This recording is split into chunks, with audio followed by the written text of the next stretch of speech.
I'll transmit the latest data we've received from the Allied forces. According to this, the dam is protected by an intensive anti-aircraft defense network. To deal with this, the Allied squadron will draw anti-aircraft fire to itself in the skies. Meanwhile, GOM Team will join the Allied squad's Avalon Dam strike team and approach the target at low altitude through the canyon. That's the only way we stand a chance at succeeding.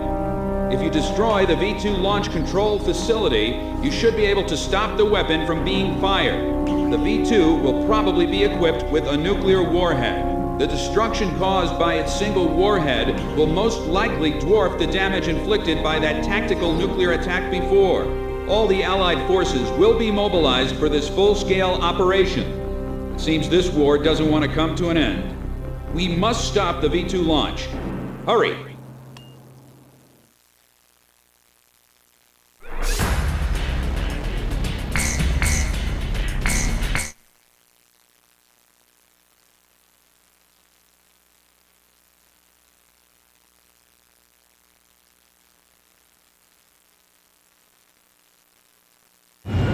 Pilots, check your plane and prepare for refueling. 1 mile to refueling craft. 500 yards to go.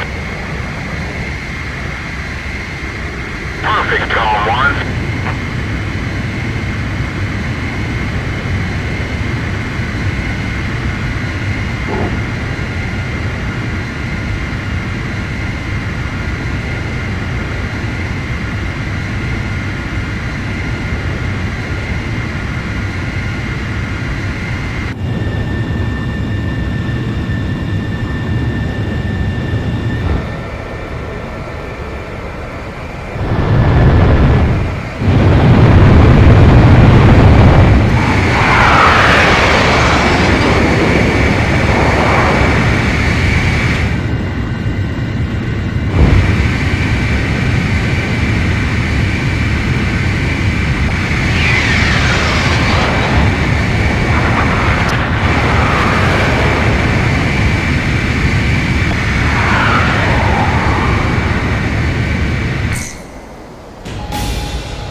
Team, keep low to the water on your approach to Avalon. You'll be shot down if you fly high.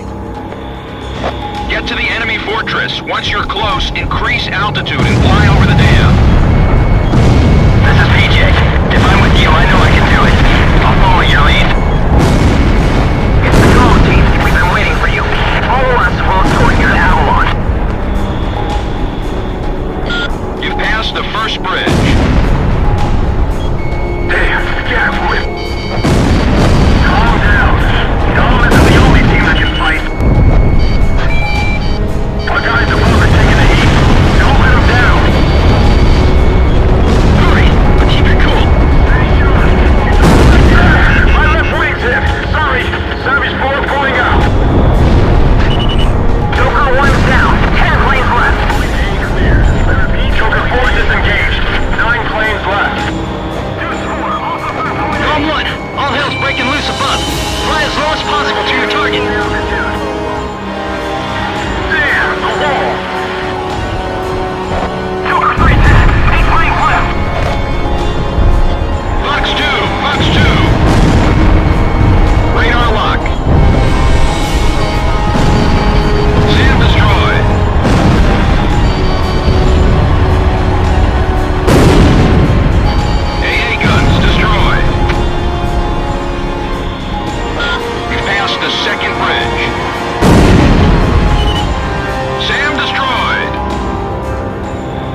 Sorry.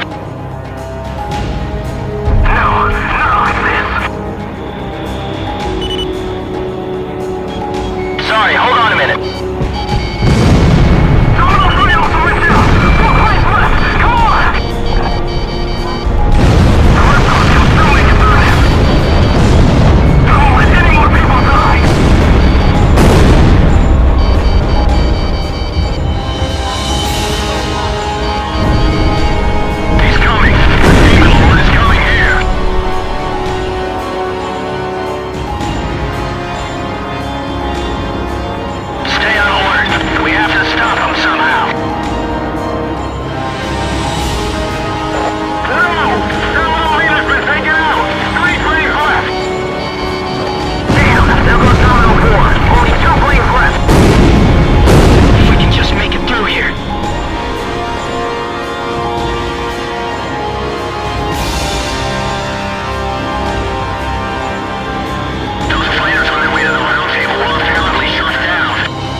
Devices positioned at the base of the dam. Destroy them all.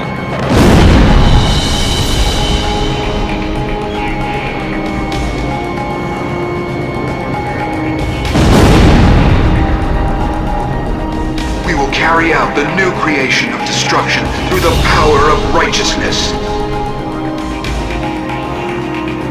Territories, peoples, authorities, all will be liberated. This is the new state a world with no boundaries will create. Neither nations nor nationalities have meaning. We will erase these unnecessary borders. The world with no boundaries will pen a new story. The world will change.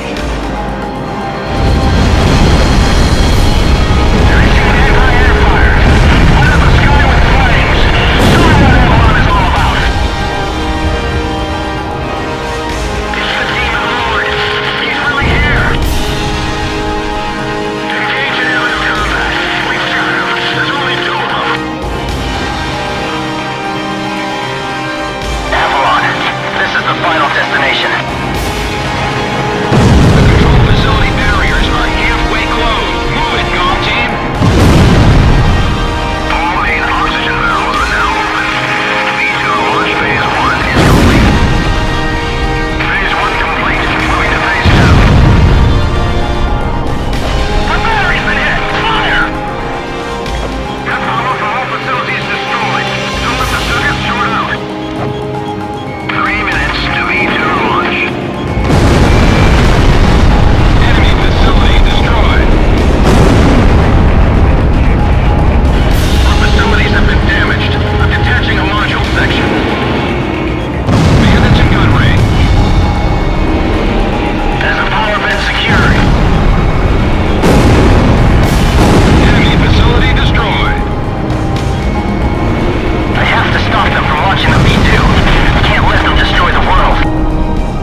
unknown target approaching at high speed.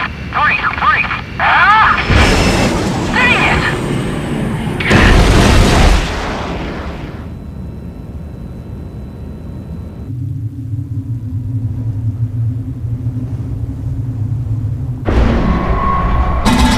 So, have you found a reason to fight yet? Buddy.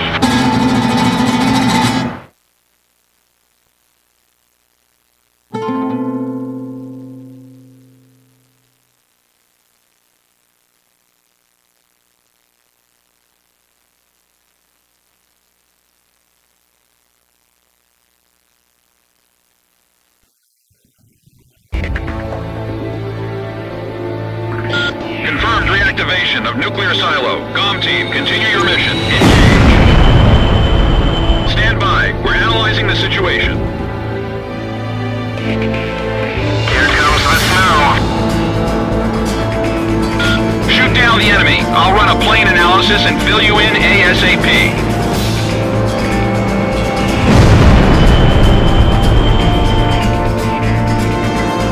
Losers who ride a long time on the battlefield start to think they're invincible. I think you do too, buddy.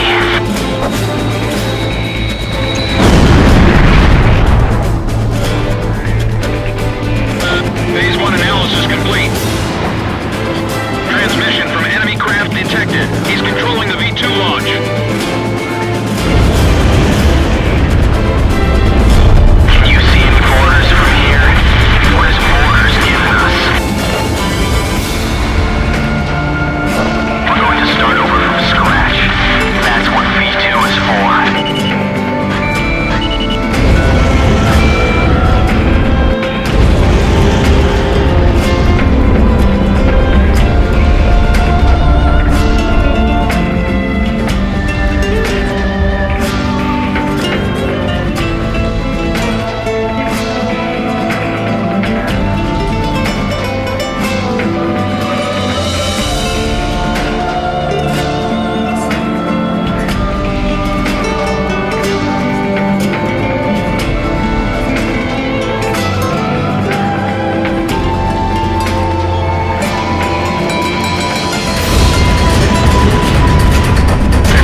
So this is the hidden truth about the war.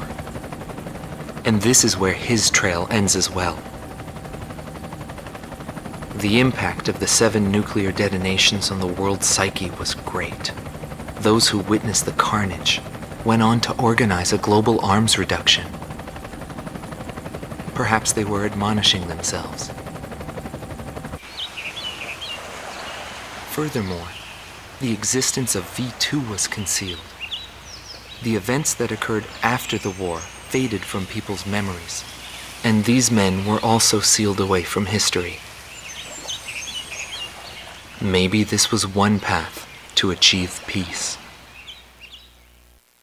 And here the curtain falls on this story. However, that does not mean their own stories came to an end.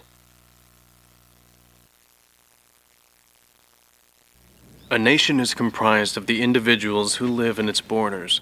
It can only become a nation when it is supported by those individuals. But mercenaries who cross lines in allegiance for money have no country to protect. They only fight for their own power and fame. But if that was the case, then why did I lose to him? Maybe not having the burden of a nation allows you to fly faster.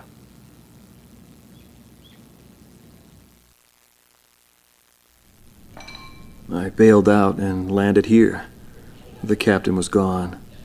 I've lived a comfortable life since then, and I probably have him to thank for that.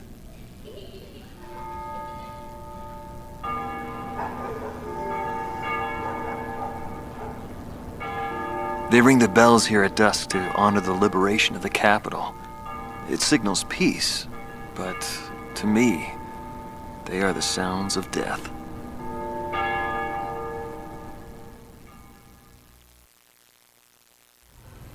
Is the man still alive? Though I guess it's hard for bad guys like us to die. The real heroes always manage to die first. But guys like him, Solo Wing, and me, we live the rest of our lives in hell. But then again, being alive is proof that we were good.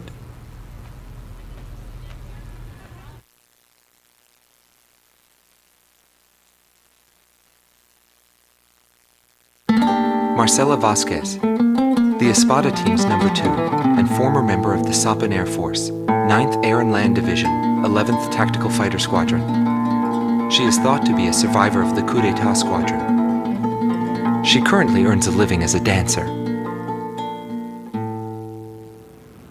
If the Demon Lord hadn't appeared, our lives might have been different. For me, it wasn't about flying or ideals. Most of all, it was about him, my flight lead. Our mission was to escort the heavy command cruiser that was to act as transportation for the organization. And the Demon Lord appeared, as if to block our path. I will never forget his overwhelming power. One by one, my comrades were shot down, and then the mother bird we were supposed to protect. I returned alive from that battlefield, and I returned to this city where I grew up. I left the organization, too. I never went back to the sky again. There's no meaning there now that he's gone. He died in that fight. But I don't blame anyone. The regret and suffering that remained after that battle were also what he had given me. They're among the precious few things he left behind.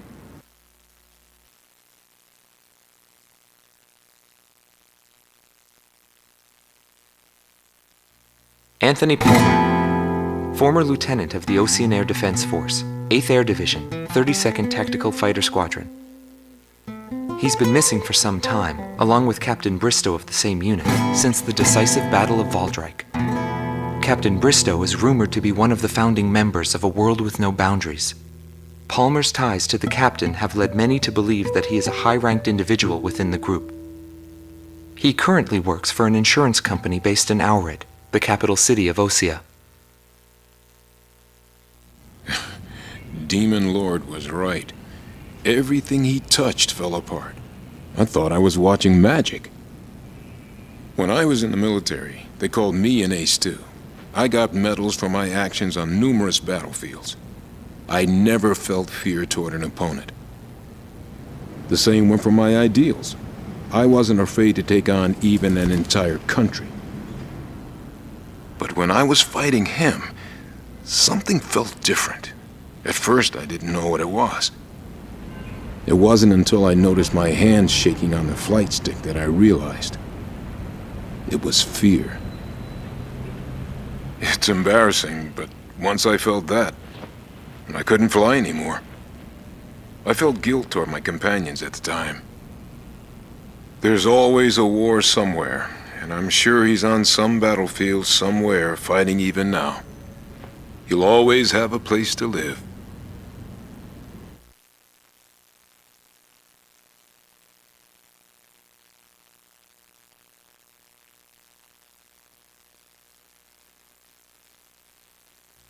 Larry Funk, also known as Solo Wing Pixie.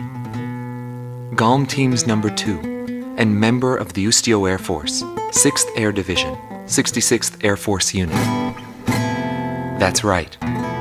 This man was his buddy, and his enemy. I should have died that day, but I didn't. I dragged my wounded body and reached ground zero of the nuclear detonations. A barren, empty land. I felt an unbearable sadness when I witnessed that landscape. There were still people living there. They were the ones that saved me.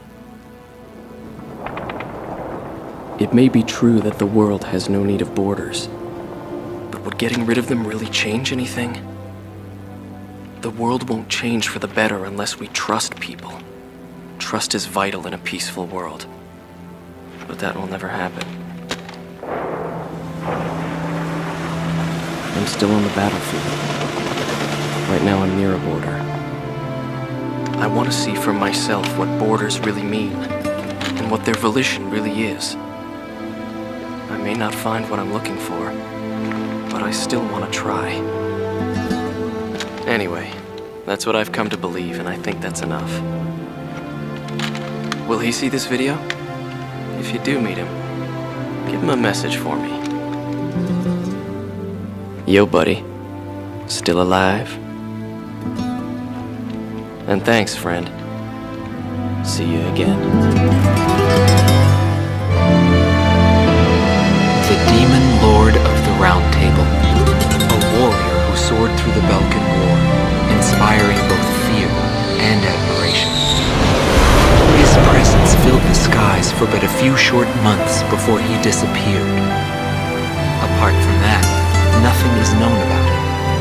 I was never able to find out what kind of a person he really was. But whenever they talked about him, they always had a slight smile on their faces. That, perhaps, may be my answer.